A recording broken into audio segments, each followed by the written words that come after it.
La gastronomie de nos outre-mer est à Saint-Ouen. Tropic Marché réunit les produits locaux et spécialités des Antilles, Guyane et Réunion. Les boissons, l'épicerie, les fruits et légumes, les poissons, les recettes du traiteur et même la boucherie. Tout est là pour vous régaler avec les goûteuses saveurs de notre pays. Et les prix sont sages avec de nombreuses promos et notre équipe est à votre service et vous conseille. On vous attend! Guadeloupe, actualité. Et voilà, le gouvernement assume de lorgner sérieusement sur votre épargne qu'il entend mobiliser. Une annonce faite par Bruno Le Maire ce matin qui dit, je cite, que 35 000 milliards d'euros qui dorment sur les comptes bancaires européens au lieu de faire la prospérité de la France, ce n'est plus possible. On l'écoute. Bonjour à toutes et à tous. Je suis au Conseil des ministres des Finances à Gand, en Belgique. Et je viens de pousser un coup de gueule parce que l'Union des marchés de capitaux n'avance pas. L'Union des marchés des capitaux, c'est quoi? C'est la possibilité de mobiliser toute l'épargne des Européens, 35 000 milliards d'euros, pour financer la transition climatique, financer notre effort de défense et financer les investissements dans l'intelligence artificielle. Comme les choses n'avancent pas à 27, j'ai proposé que nous avancions sur une base volontaire avec un petit nombre d'États membres pour proposer un produit d'épargne européen dans les mois qui viennent, pour proposer une supervision européenne des marchés de capitaux pour s'assurer que la régulation fonctionne bien et pour lever par conséquent plusieurs dizaines de milliards d'euros pour financer notre croissance et notre prospérité. L'Europe ne peut pas s'affaiblir économiquement comme elle le fait depuis maintenant plusieurs mois parce qu'elle n'a pas les réserves financières suffisantes. L'Europe ne peut pas rater le tournant climatique parce qu'elle n'a pas les réserves financières suffisantes. L'Europe ne peut pas manquer le tournant de l'intelligence artificielle parce qu'elle n'est pas capable de se mettre d'accord sur cette union des marchés de capitaux et de faire travailler l'épargne des Européens. 35 000 milliards d'euros qui dorment aujourd'hui sur les comptes bancaires européens au lieu de faire la prospérité de l'Europe de demain, au lieu de financer l'intelligence artificielle, au lieu de financer la transition climatique, ça n'est plus possible. C'est le sens de mon coup de gueule ce matin à Gand. Nous allons rassembler les États européens volontaires pour avancer un petit nombre d'États sur l'union des marchés de capitaux. Et notez que l'épargne des Français représente au bas mot 2 000 milliards d'euros. Retour maintenant sur l'arrivée d'Emmanuelle Wargon. La présidente de la commission de régulation de l'énergie s'est entretenue hier soir avec le président du département, Guy Losbar. Bien qu'il ne soit pas en charge de la filière économique ni de l'énergie, elle tenait à le rencontrer, une espèce de visite de courtoisie. Regardez.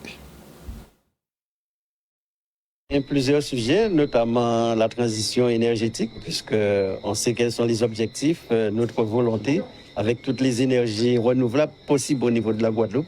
Donc, pour que les choses puissent se poursuivre et avoir les garanties au niveau donc, de la présidente, mais également concernant les déchets, puisqu'on sait qu'au-delà de traiter le problème des déchets, il faut pouvoir les valoriser, avoir un certain nombre de garanties pour que demain, à travers le CSR, que cela puisse constituer aussi un élément pour l'énergie au niveau de la Guadeloupe. Donc, en tout cas, que les conditions puissent être réunies pour intensifier la transition énergétique.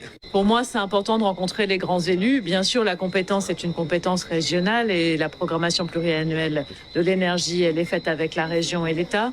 Mais c'est aussi très important d'avoir le point de vue des collectivités qui sont toutes mobilisées en réalité pour cette transition écologique. D'où le fait de voir Monsieur le Président du département. Demain, je rencontrerai des maires. Au-delà de la compétence stricto sensu, je pense que la dynamique générale du territoire vers cette transition est importante. Et après, je pense qu'il y avait aussi une volonté d'être rassuré sur l'ambition de décarbonation et l'ambition de décarbonation avec tous les types d'énergie, que ce soit bien évidemment le passage au bioliquide, à la biomasse, mais aussi le solaire, mais aussi l'éolien, mais aussi la géothermie. Et puis cette question des déchets qui est un peu à la frontière de plein de politiques et pour laquelle la politique de l'énergie peut offrir un débouché pour ce qu'on appelle les CSR. Donc on a eu ces discussions qui sont des discussions à un niveau assez général, mais qui éclairent aussi la volonté collective. Et pour nous, c'est important, pour moi, pour nous, de bien sentir cette volonté collective de tous les acteurs. Dès notre arrivée, nous avons dit qu'il va falloir reconsidérer la mise à disposition donc, du foncier, puisqu'on parle d'autonomie énergétique, mais on parle aussi d'autonomie alimentaire. Donc il faut savoir harmoniser les choses pour que nous puissions aller aussi bien vers cette autonomie alimentaire plus grande, mais en même temps garantir l'autonomie énergétique. Mais il faut dire au-delà du foncier, il y a d'autres sources d'énergie, géothermie, marine, éolien, donc qui peuvent nous permettre d'assurer cette autonomie. Et de passage en Guadeloupe, Emmanuel Vargon s'est bien évidemment rendu chez la Poule aux œufs d'or, qui est la centrale géothermique de Bouillante. Cet outil de production électrique plus propre que les centrales à fioul ou nucléaires échappe aux Guadeloupéens, mais pas au gouvernement qui s'y intéresse de très près. Les enjeux sont énormes pour l'avenir, tant sur la décarbonation que la production d'hydrogène vert. Regardez. Moi, je trouve cette visite de cette centrale très intéressante. Parce que c'est vrai que la Guadeloupe a la chance d'avoir un site de géothermie pour produire massivement de l'électricité. Et c'est vraiment un pionnier en France, que ce soit en métropole ou dans les Outre-mer. Et l'avantage de cette centrale, c'est qu'elle produit à partir de l'eau du sous-sol. C'est vraiment une production renouvelable, avec tout un travail qui est fait pour optimiser l'eau qui sort des profondeurs, la vapeur et ensuite les rejets. Et d'ailleurs même le fait qu'on a un petit peu d'eau qui va jusqu'à la mer au bénéfice des habitants. Donc cette centrale, elle tourne depuis longtemps, elle fonctionne bien. Nous venons à la Commission de régulation de l'énergie de valider son extension. Pour l'instant, il y a 15 MW de puissance, on va passer à 25. Donc ça, c'est un dossier sur lequel on a délibéré il y a un mois. Et ça fait toujours plaisir de venir parce que c'est pas la même chose de délibérer sur plan et puis de venir voir.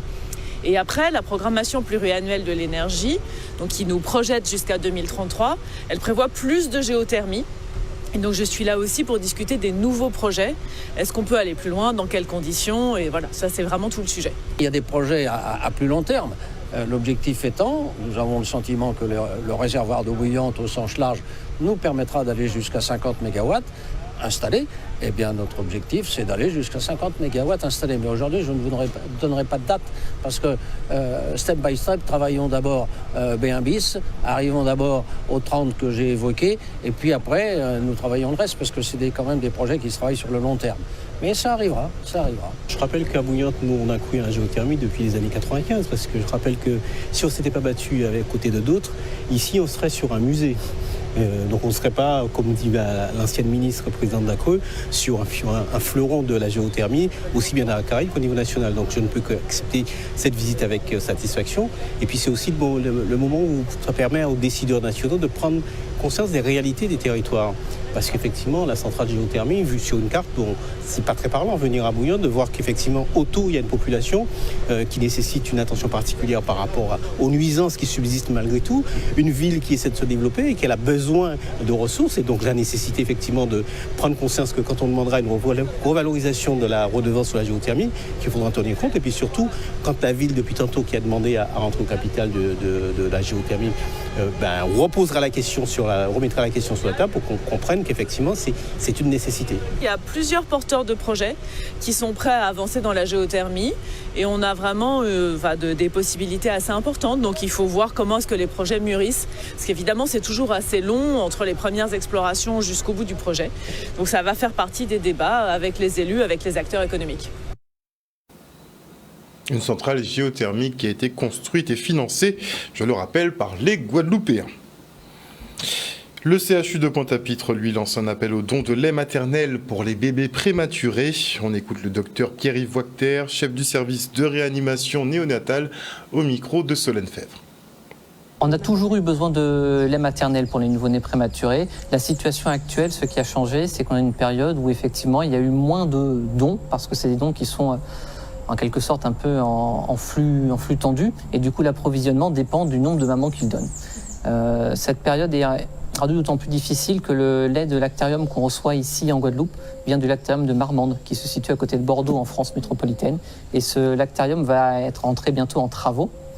Et du coup, ils sont en train de battre un petit peu le rappel pour augmenter leur stock de lait, afin que ce lait soit transformé en poudre afin qu'il puisse être stocké et gardé longtemps et que nous recevons du lait durant cette période de travaux. Malheureusement, en Guadeloupe, pour l'instant, on ne peut pas faire don pour les nouveau-nés prématurés parce qu'on ne dispose pas de cette structure de lactarium.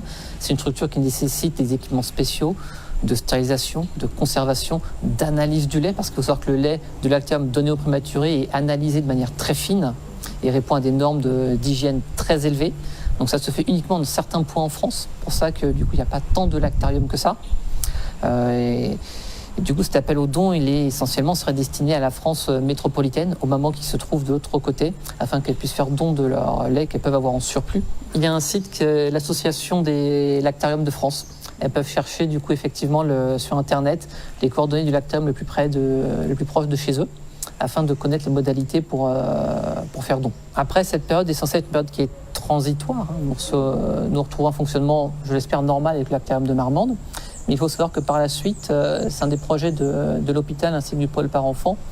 Nous avons pour projet de développer notre propre lactarium ici en Guadeloupe, afin que les nouveau-nés prématurés puissent recevoir le lait de leur maman, et aussi, éventuellement, si leur propre maman ne veut pas leur donner, le lait donné par les mamans guadeloupéennes, spécialement pour une nouveau-né prématurée, afin que nous ne dépendons plus d'un lactarium situé de l'autre côté de l'Atlantique.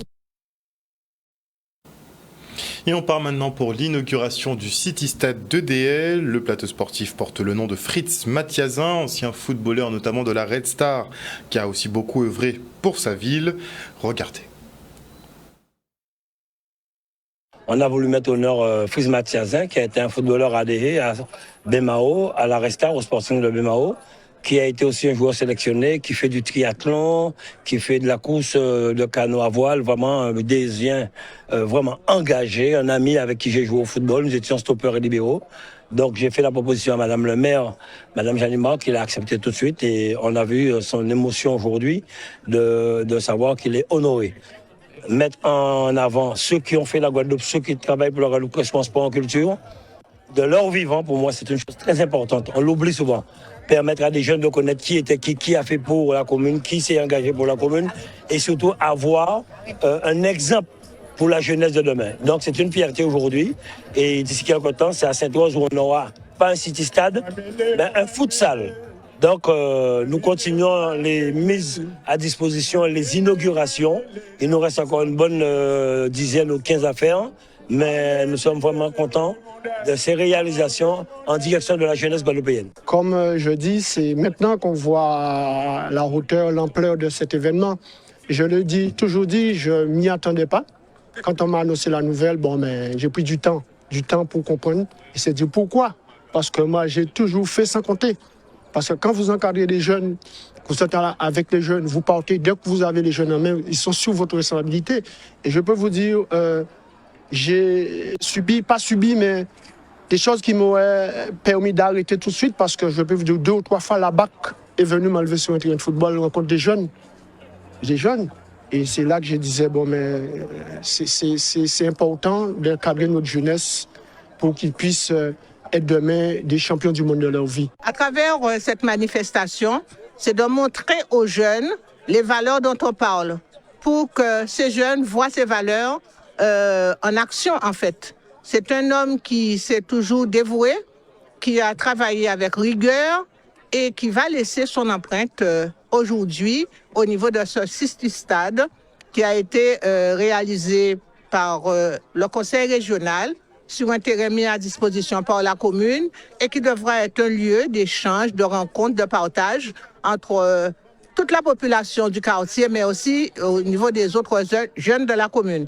Et même d'ailleurs, puisque avant l'inauguration, on a vu que certains étaient déjà là. Et maintenant, je reçois Annick Ramassamy, présidente du club Kiwanis Nord-Basse-Terre. Elle est en compagnie de Myriam Leruyer, audioprothésiste, qui animera demain donc une conférence sur bien entendre, mieux lire et bien comprendre. Bonsoir mesdames. Bonsoir. Alors, dites-nous tout, madame Ramassamy, pourquoi organiser cette conférence demain ? Bien, alors, nous faisons partie du club Kiwanis Nord-Basse-Terre. Le club Kiwanis Nord-Basse-Terre est un club qui fait partie de la division Guadeloupe, chapeauté par le Kiwanis International. Nous avons aussi comme devise de servir les enfants du monde. Mais au-delà des enfants, nous servons tous les adultes, tout le public. Nous avons décidé d'organiser cette conférence parce que nous avons constaté qu'ici en Guadeloupe, il y a un taux d'illettrisme assez conséquent. On est autour de 20%, entre 20 et 25%. Oui. Donc, notre projet phare est la lutte contre l'illettrisme. Donc, c'est aussi dans cet objectif que nous avons décidé d'organiser cette conférence, bien entendre, mieux lire, bien comprendre. Parce qu'avec Madame Le Huillet, nous avons déjà organisé des dépistages auditifs. Là, demain, nous allons avoir une conférence débat avec une orthophoniste qui n'a pas pu venir, c'est Madame Graziella Napri-Bordé, qui est présidente de l'Union régionale des professionnels de santé, des orthophonistes. Elle n'a pas pu venir aujourd'hui, elle a été retenue. Donc, et pourquoi mettre l'accent justement sur l'orthophonie, donc sur l'audition? Sur l'audition. Nous avons mis l'accent sur l'audition parce que si on n'entend pas bien... Et forcément, effectivement, on ne peut pas bien lire. On ne peut pas bien entendre, on ne peut pas bien comprendre. Voilà. On a beaucoup de cas. Exactement. Oui. Donc en fait, on a vraiment maintenant tous les âges.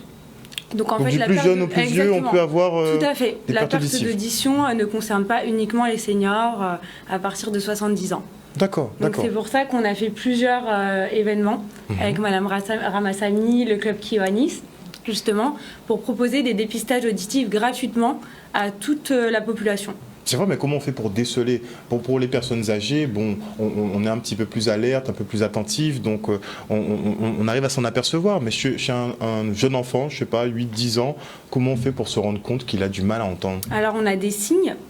Tout d'abord, on peut constater qu'il ne nous répond pas. Donc ensuite, à partir de 6 ans, ou même un petit peu moins, s'ils peuvent répondre, on peut faire nous-mêmes des tests d'audition. Donc je suis audioprothésiste diplômée. Donc on fait des tests d'audition. Pour les personnes, pour les enfants, moi je fais uniquement les personnes qui peuvent répondre. Donc les enfants à peu près 5-6 ans. Donc déjà il faut attendre qu'ils parlent. Exactement. Sinon il y a d'autres tests qui se font donc avec les ORL, en hôpitaux, donc pour les enfants qui ne peuvent pas répondre. Et on a des tests qui se font aussi à la naissance. D'accord, d'accord. Et si on a des problèmes d'audition, on en est où du point de vue de la science? On a des appareillages quand même qui sont assez performants? Tout à fait. Les appareils sont très performants. Maintenant, on a accès aussi au 100% santé. Donc, je fais une petite parenthèse.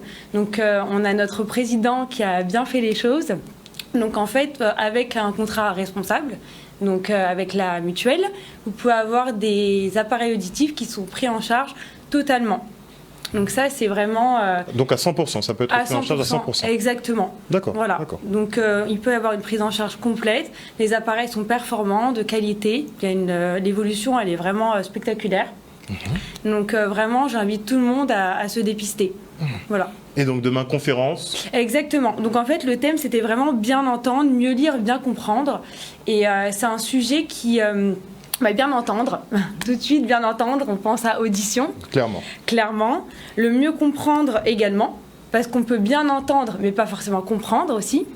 Et on a aussi le mieux lire, donc on verra qu'il y a une relation entre les deux. Donc d'où mon intervention. Donc c'est vrai que nous sommes au centre médical Tabanon, donc le cabinet Audimi. Et bientôt, donc on est à Petit-Bourg, et bientôt on aura une ouverture sur Sainte-Rose, dans le bourg de Sainte-Rose. Donc j'invite vraiment toute la population à se faire dépister gratuitement pour qu'on puisse assurer un parcours de soins fluide. Que ce soit les petits ou les grands. Exactement. S'ils peuvent répondre, par exemple, ils peuvent répéter des mots, reconnaître des sons, pouvoir interagir, nous accueillons tout le monde. Et nous référons, si besoin, dans les hôpitaux.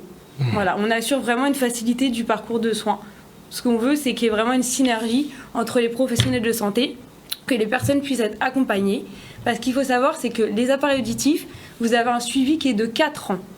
Donc ce qui est important, c'est que le patient se sente vraiment en confiance avec l'audioprothésiste, de façon à pouvoir discuter et qu'on puisse améliorer son audition et l'accompagner tout au long du processus. Voilà. Merci beaucoup. Je vous en prie, avec plaisir. Donc le rendez-vous est donné demain. À la médiathèque du Lamentin. À l'auditorium. À l'auditorium de la médiathèque de Lamentin de 9h à midi. Nous vous attendons nombreux. Ce sera un débat, des échanges avec les professionnels de santé, Madame Le Huillet et Madame Napri Bordé qui seront présentes. Merci beaucoup en tout cas à vous deux d'être venus sur ce plateau. Nous parler donc de cette conférence qui se tiendra demain de 9h à 12h à l'auditorium de la médiathèque du Lamentin. Une conférence sur bien entendre, mieux lire et bien comprendre. Vous aurez donc un audioprothésiste et une orthophoniste qui seront là effectivement aussi pour vous renseigner mais aussi vous conseiller. Merci encore. C'est nous qui vous remercions. Petit focus maintenant sur le nouveau service de signalement pour les animaux perdus mis en place par la Fourrière de l'Alliance. Regardez. Il y a un peu plus d'un mois, on s'est posé des questions sur le nombre de chiens qui étaient sur les sites Facebook essentiellement ou Instagram, qui étaient perdus par les Guadeloupéens et qui n'étaient pas forcément identifiés. Comment faire pour pouvoir leur rendre ces animaux ? Suite à des conversations avec des associations de protection animale et une concertation diffuse, nous avons pensé qu'il était bon de mettre en place un service de signalement. Ce service de signalement, il est assez simple. Vous faites un mail à signalement animaux perdus 971 et gmail.com et vous envoyez votre photo avec le signalement de votre animal. Une fois qu'on reçoit, que tout est conforme, nous le mettons sur un WhatsApp et nous regardons si l'animal est en fourrière chez nous. Bientôt, et au devenir de cette application WhatsApp, nous espérons le diffuser au maximum d'associations de protection animale pour que beaucoup d'animaux qui ont perdu leur foyer puissent le retrouver avant qu'ils partent en métropole, avant qu'ils soient adoptés par d'autres. On voudrait que ce WhatsApp serve essentiellement à protéger les propriétaires d'animaux et qu'on diffuse un maximum pour qu'on retrouve un maximum de propriétaires.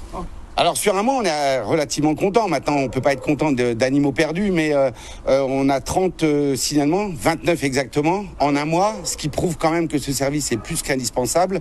À l'époque, il y avait 19 ou 20 Facebook qui diffusaient les informations d'animaux perdus, etc.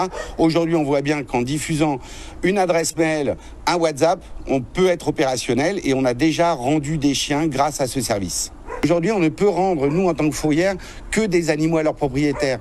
Un chien qui n'est pas identifié, il n'a aucune valeur de propriété. Donc, si nous, on nous annonce qu'ils sont propriétaires, c'est plus facile pour nous de le rendre à cette personne en tant que propriétaire. Même si des démarches administratives seront obligatoires, mais il ne sera pas rendu à n'importe qui. Il sera rendu à la personne qui le réclame en tant que propriétaire. Et ça, c'est là où on veut aller.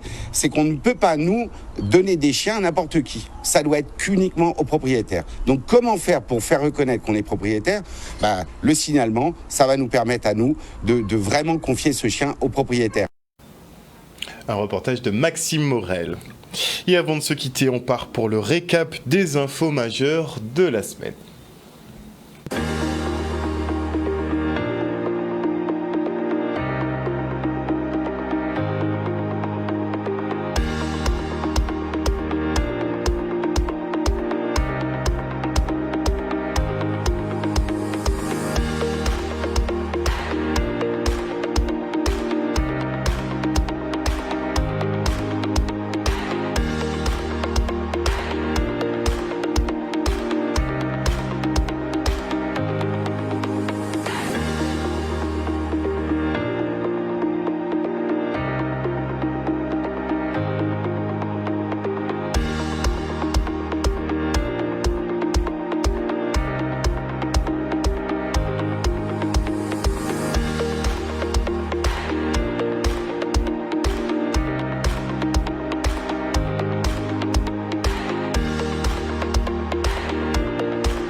Outremernews.fr, le site de l'actualité Outre-mer, 24h sur 24 et 7 jours sur 7.